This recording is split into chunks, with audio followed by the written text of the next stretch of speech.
Our reading this morning is actually a repetition of what I put in the service blurb. I just feel I need to really reinforce it. Martin Buber tells the story of the great Hasidic Rabbi Zusha of Hanipol, who on his deathbed began to cry uncontrollably, and his students and his disciples tried hard to comfort him. They asked him, "Rabbi, why do you weep? You are almost as wise as Moses, you are almost as hospitable as Abraham, and surely heaven will judge you favorably." And Zoisha answered them, "It is true. When I get to heaven, I won't worry so much if God asks me, 'Zoisha, why were you not more like Abraham?' Or 'Zoisha, why were you not more like Moses?' I know I would be able to answer those questions. After all, I was not given the righteousness of Abraham or the faith of Moses, but I tried to be both hospitable and thoughtful. But what will I say when God asks me, 'Zoisha, why were you not more like Zoisha?'" There ends our reading. At the top of your order of service, I quoted a piece from Nayera Wahid from her book, Salt. She said, "I don't pay attention to the world ending.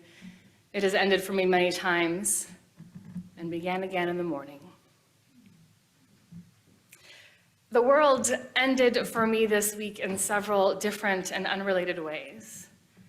So Nayera Wahid's language at the top of your order of service hit me particularly poignantly. What if I didn't pay attention to the world ending? What if I knew that it had ended many times for me and it began again in the morning? Today's sermon is going to look a little confessional, a little bit like Rabbi Zoisha attempting to make an accounting to God of how or why he was not more authentic to himself when he was alive. Except in this scenario, I am Rabbi Zoisha, and you are collectively God, or at the very least, you inhabit the role of judgment. Today, I'm continuing my musings on our theme of the month, finding our center, which sounds like a nice idea.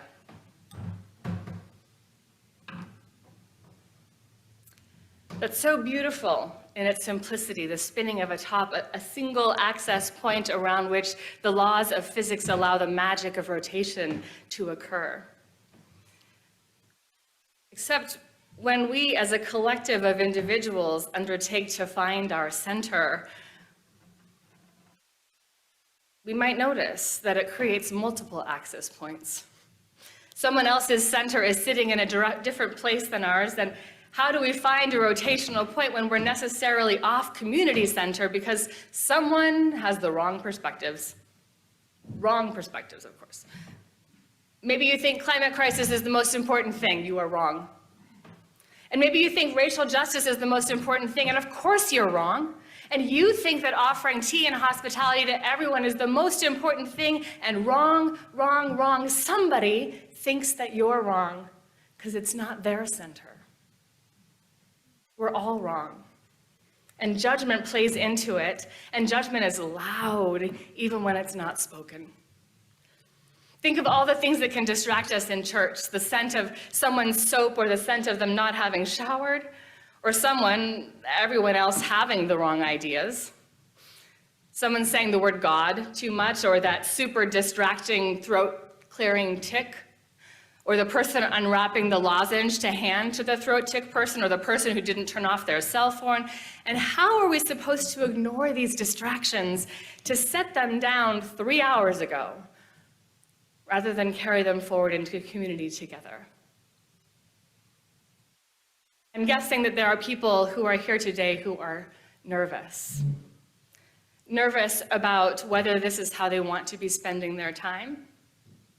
Nervous about how their children will behave. Nervous about how their spouse will behave. Nervous about whether or not the minister will say something that will make them feel unwelcome. Nervous that someone else will say something that makes the minister worry that someone will feel unwelcome. Am I telling you to just get over it? No. Because getting over it means we never talk about it. We pretend we're fine until we boil over in rage or hurt or frustration. We don't need to get over it.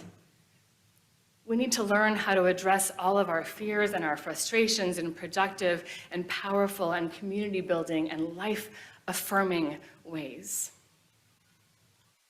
The truth is that because we each have different centers, it is painful and difficult and sometimes confusing to be in community. This past week, I had an experience of receiving anonymous feedback about my children's behavior at the candlelight service from people who wrote to either the parish committee or the president of the congregation instead of coming to me. Let me start by saying that as a principle I seek to live by, I don't receive or respond to anonymous feedback. In fact, I experience it as disrespectful and maybe a little bit cowardly for people to go to third parties to share their complaints. Because in my experience, it solves nothing, and it closes dialogue, and it increases distrust, and it comes across as gossip or handing someone else your own problems. And on the other hand, I can totally understand how hard it is to speak directly. The easy way out looks pretty comfortable, especially if you don't trust how your thoughts and feelings will be received. You're distracted by my children at church? Imagine how I feel, how my wife feels. Zoisha, were you Zoisha? Janet, were you Janet? Church, were you church? So today, I'm just trying to be Janet as I most authentically and honestly understand myself to be. And in that vein, I need to speak some truths directly from my center. I'm struggling with what to do. I don't know how to lead this congregation. I have ideas, I have a vision for multi-generational community, and when I hear feedback like this from people that I can't even dialogue with because they won't tell me who they are, I can't understand their needs, and I want to. And I can't work with them toward that future or any future. So because I am who I am and I know my tendencies, good and bad, I'm tempted to move to a place of control and direction. And I don't know if that's the place to be. In fact, I don't know what would be possible, what will be possible, until people can speak to me and I can speak to them and we can all figure it out together.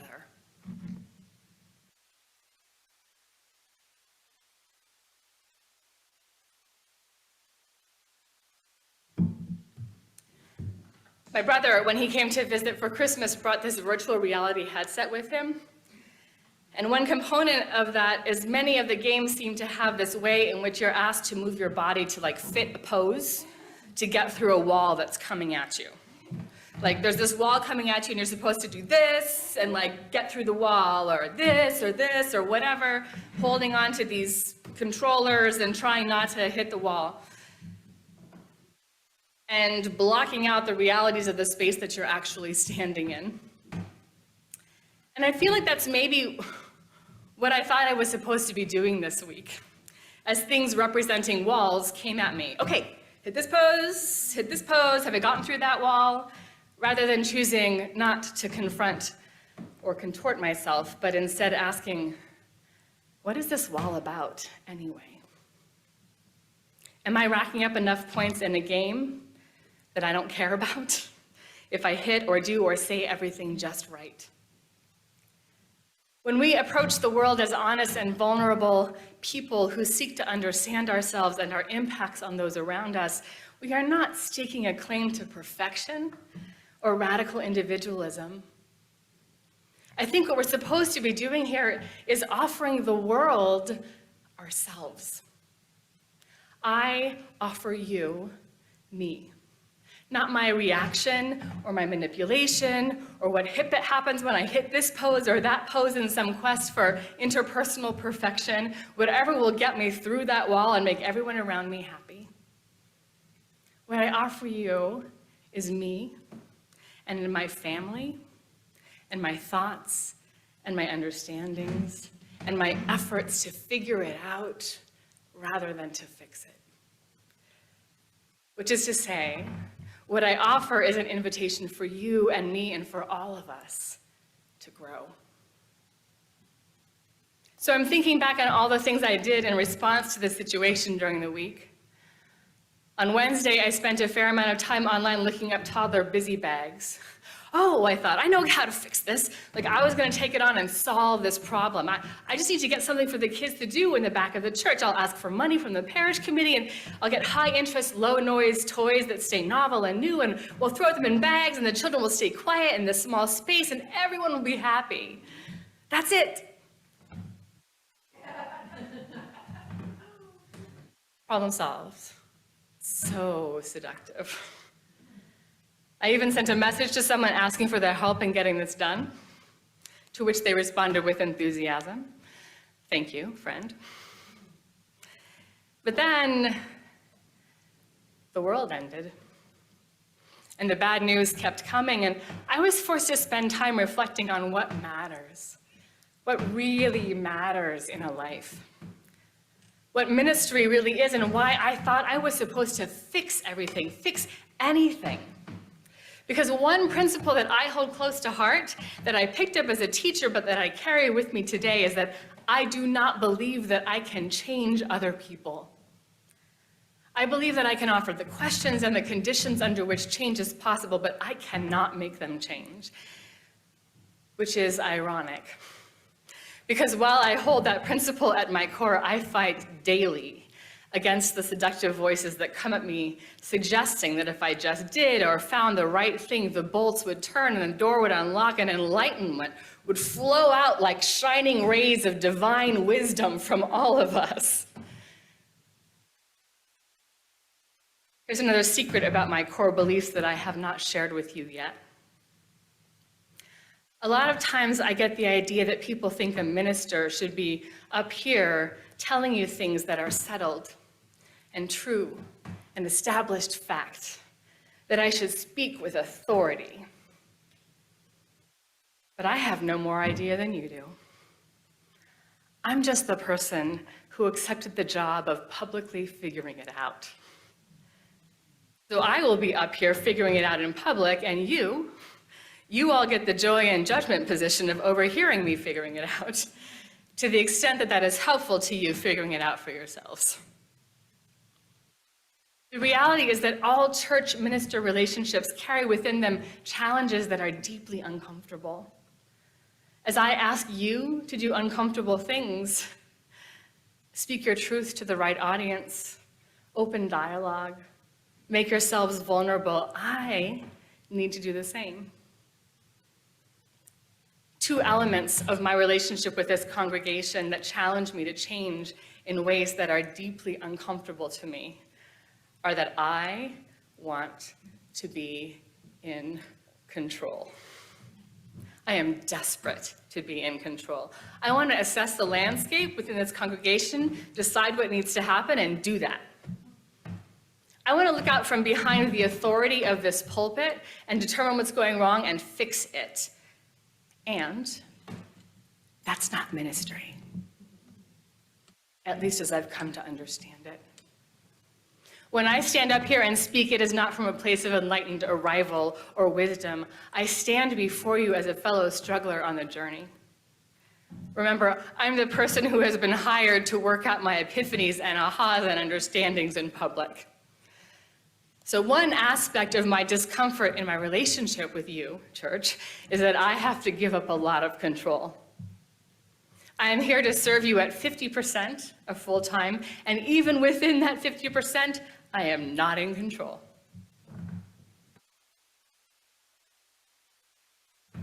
Curse it. Here's my second and related admission, and I am scared to share this. I struggle to trust that you will do things well. And that complicates my efforts to let go of control. Because, see admission one, I would love to control you. And I am working on not doing that. It terrifies me to say that. I can imagine hearing that somebody does not trust me, and I feel competent. I'm a competent person. How could I not be trusted to do something well? And yet I worry. When I'm not here, I'm leery of what's going to happen. It's a trigger for me because I've sat in a lot of UU worship services that made me cringe. And I have this righteous desire to ensure that what we offer is consistent week to week. That every Sunday morning we provide beautiful, life-affirming, warm, welcoming, powerful, spiritually deepening services that make people know they've been to church. That inspire people to prioritize this little bit of time that we get to spend together each week. And I'm terrified that when I'm not here doing this thing, that's the week that someone new will come. And if what's on offer does not tick my boxes of divine perfection, maybe they'll never come again. And then what? Then I guess the world ends again. Because apparently, in my mind, we only ever have one chance to do this right. Even if my former teacher self absolutely knows that one does not grow or understand anything better by being told about it. One only grows and understands when teaching it themselves or reflecting upon it or working their own way through it. And this is the fundamental challenge that I have with ministry as a concept as it's applied in many places, which is that the minister gets to do all this work of spiritual deepening and then attempts to give it to the people. A Hindu parable. Shiva and Shakti, the divine couple in Hinduism, are in their heavenly abode watching over the earth. They are touched by the challenges of human life, the complexity of human reactions, and the ever-present place of suffering in the human experience. As they watch, Shakti spies a miserable poor man walking down the road. His clothes are shabby and his sandals are tied together with rope. Her heart is wrung with compassion.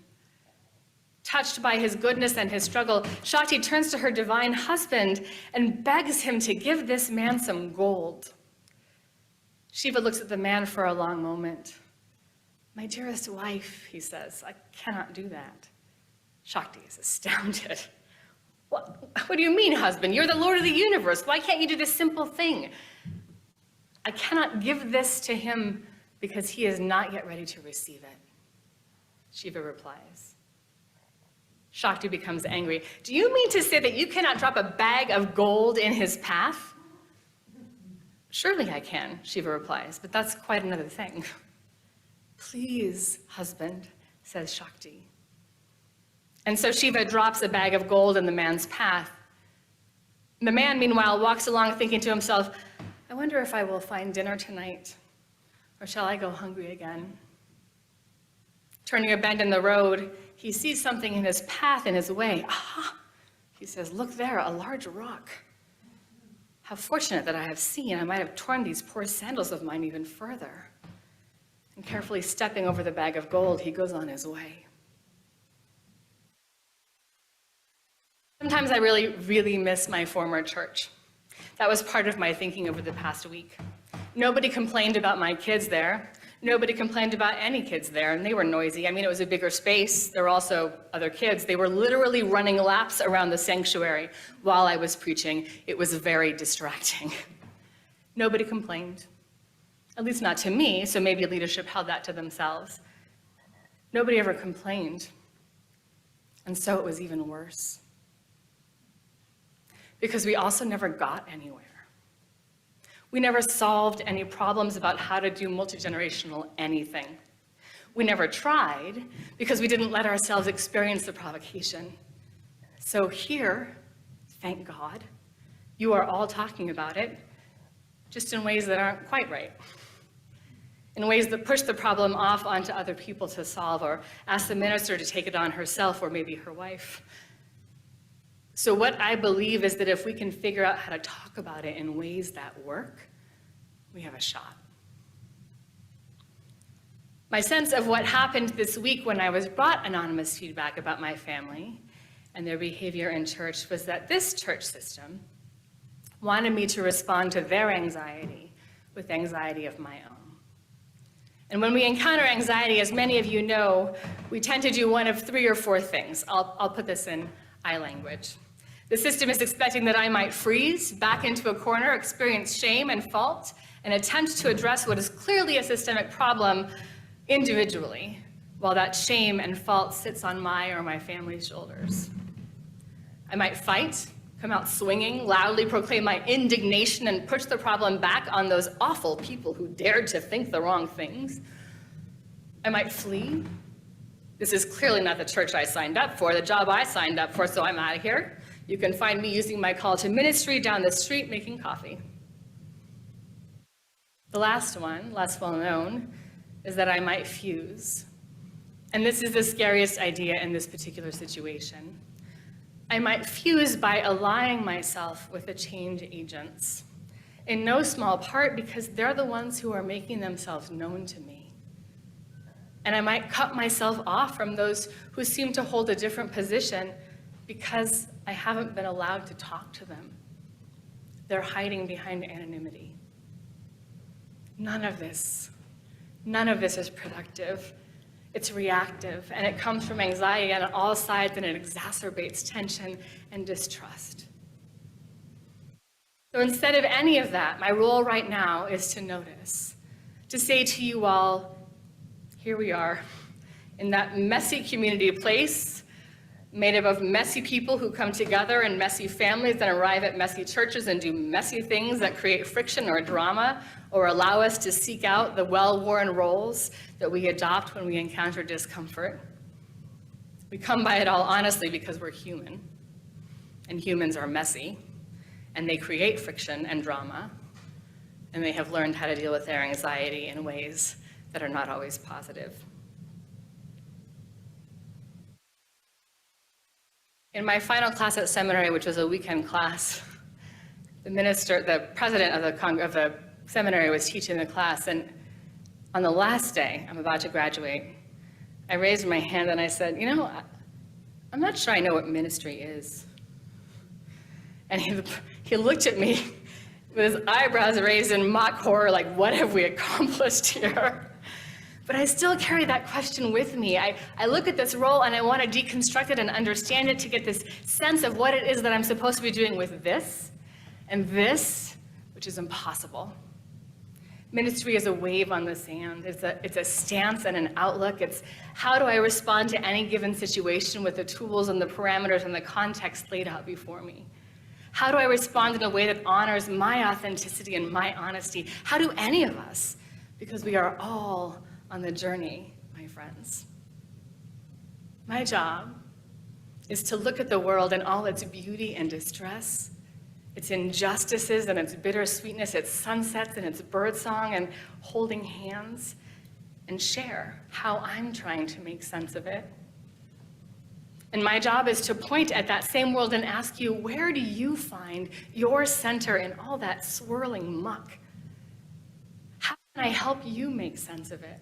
How can any of us? I have no more idea than any of you.